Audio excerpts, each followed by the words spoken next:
Hi, Mystery Recapped here. Today, I'm going to explain an action movie called Go for Broke. Spoilers ahead. Watch out and take care. The movie opens with a boat drifting in the middle of the ocean, where we meet our protagonist, Zhang Yao. After retiring from the military, Zhang is taken up fishing alongside his army buddies to support his family. The scene then cuts to 7 months later, when he finally returns to his home. To his dismay, his restaurant is locked, and his wife is nowhere to be found. A neighbor then informs Zhang that his wife has become a drug addict and is now living under a bridge alongside others like her. She lives with the trolls and Anthony Kiedis now. Upon hearing this, a shocked Zhang immediately rushes there and finds his wife in a terrible state. A flashback reveals that a few months prior, some thugs had arrived at her restaurant and tricked her into drinking alcohol laced with heroin. She became addicted after that and eventually sold everything she owned just to buy more drugs. One day, while under the influence, she even abandoned her daughter alone on the street. The child was unfortunately struck by a truck and killed. Returning to the present, the woman is overcome with guilt and climbs to a railing to end her life. A distraught Zhang goes after her and pleads with her not to go through with it. He assures her that he'll take her to rehab and she can still recover and live a normal life. However, his wife has given up hope and ends up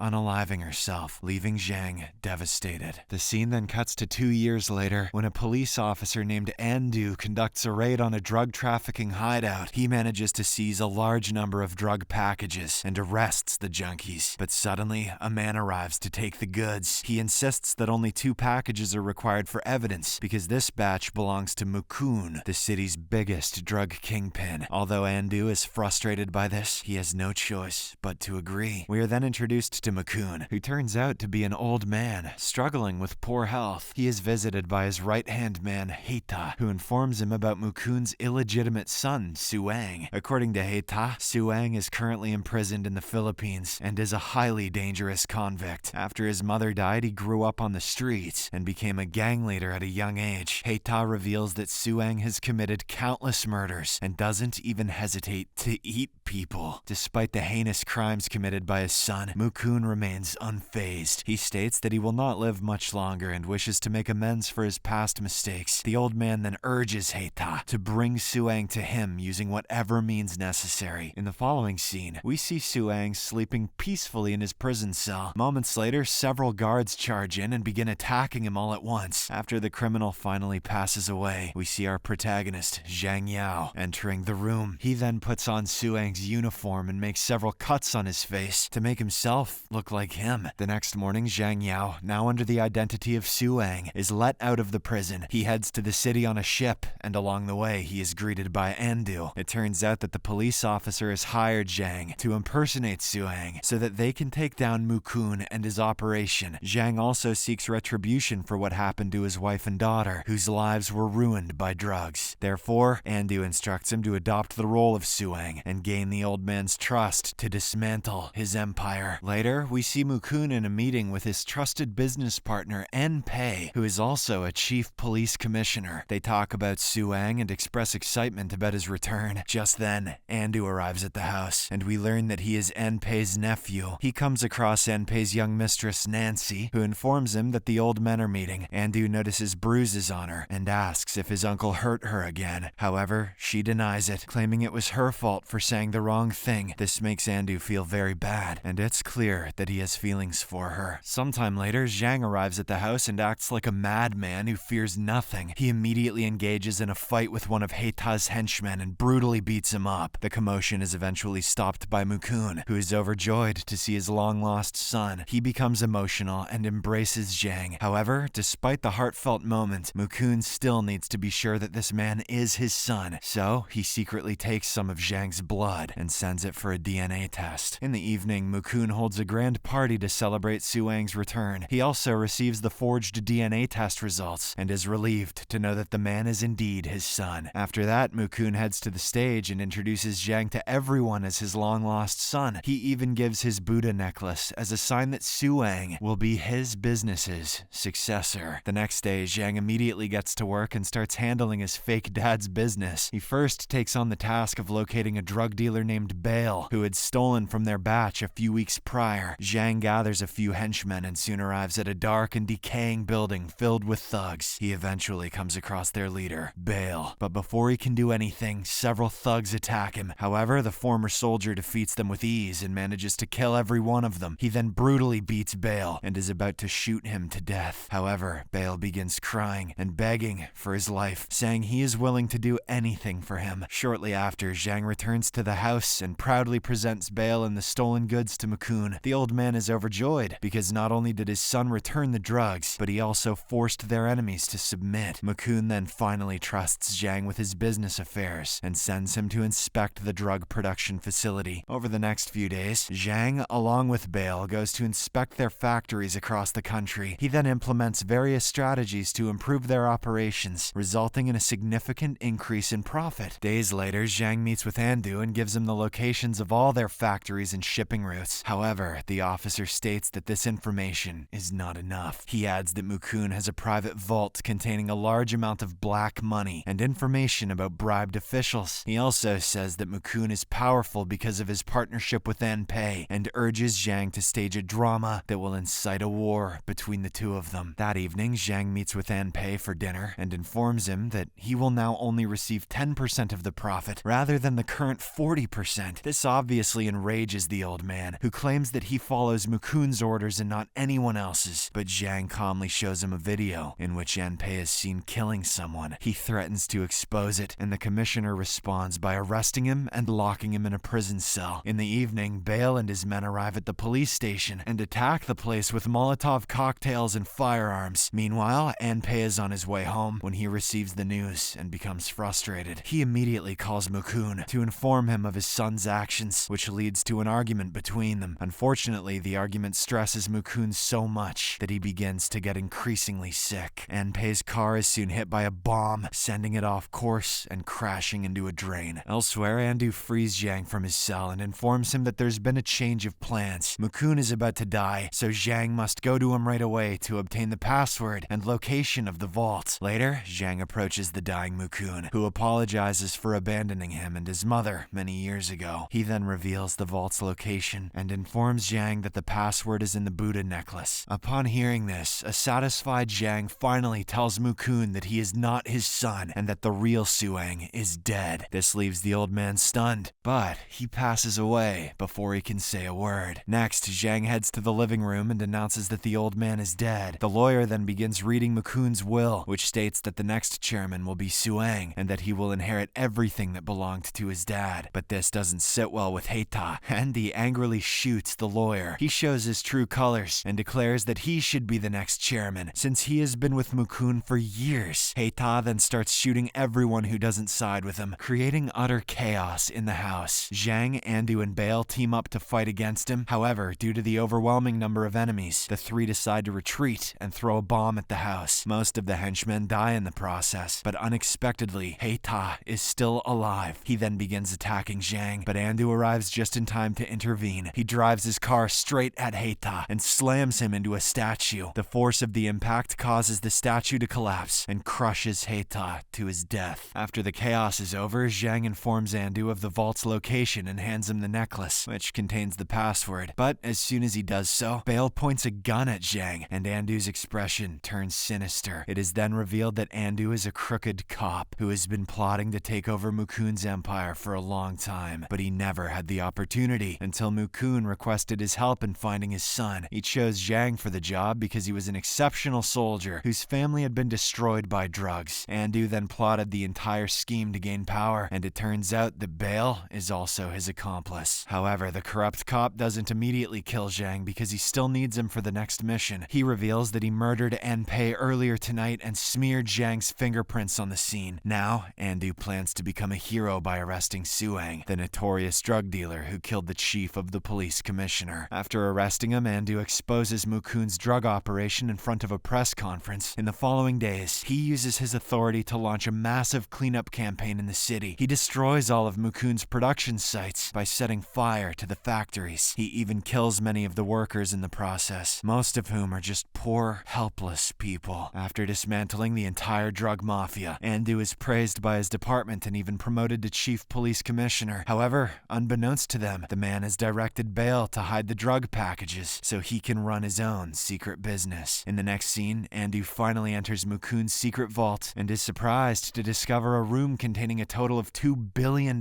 in cash. This discovery immensely pleases him, and he begins plotting the next phase of his plan. Days later, Andu holds a memorial ceremony for Mukun and Enpai in the same location. The event generates a lot of media attention because no one knew the two were business partners. It turns out that Andu has invited all of the deceased's accomplices to the ceremony. He intends to bomb the entire funeral hall and kill everyone at once to eliminate any competition. Soon, the funeral begins, and Andu observes from a nearby building where the vault is kept. He has also brought Zhang, as he intends to blame him for what is about to happen. Back at the funeral, Nancy steps onto the stage and greets the guests. She then pulls back a curtain behind her, revealing massive drug stashes and numerous photos of victims whose lives have been destroyed by addiction. This shocks everyone, but before they can react, Nancy exits through the back door and locks it, trapping everyone inside the hall. She later meets up with Bale, and the two exchange an emotional hug. Moments later, Andu detonates the explosive device, which kills everyone inside the funeral hall. However, out of nowhere, the vault containing $2 billion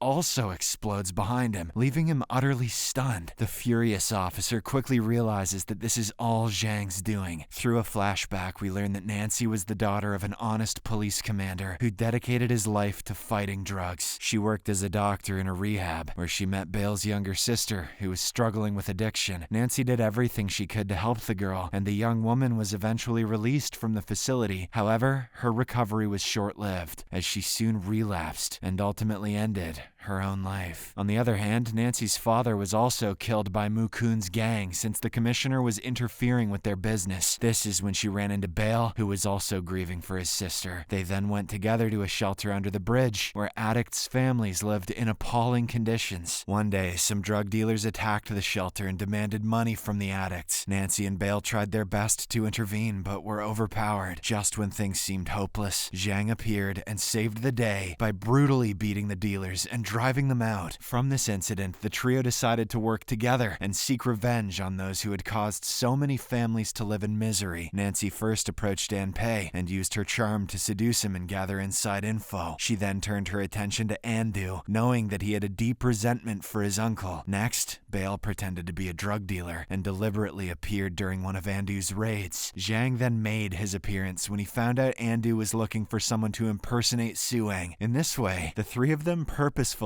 became Andu's pawns with their own hidden motives. In the present, Andu appreciates the brilliant plan with an evil smile. However, he declares that nothing can stop him from becoming the next drug lord. He immediately orders his men to assassinate Bale and Nancy, who are then shot several times. But before dying, Nancy activates the explosive in her arm, causing all the henchmen to die instantly. An enraged Andu then retaliates by shooting Zhang and throwing him off the building. In the aftermath, Andu begins rejoicing, believing he has finally won, but he is taken aback when he notices a camera recording him from a distance. It turns out that everything Andu has done today has been live broadcast on city television by Zhang's friends. After witnessing the entire event, the central police chief orders a fully armed team to arrest Andu. The corrupt cop tries his best to resist arrest, but is eventually overpowered and shot to death. The movie then concludes when the government finally notices the struggling people living under the bridge and offers them help.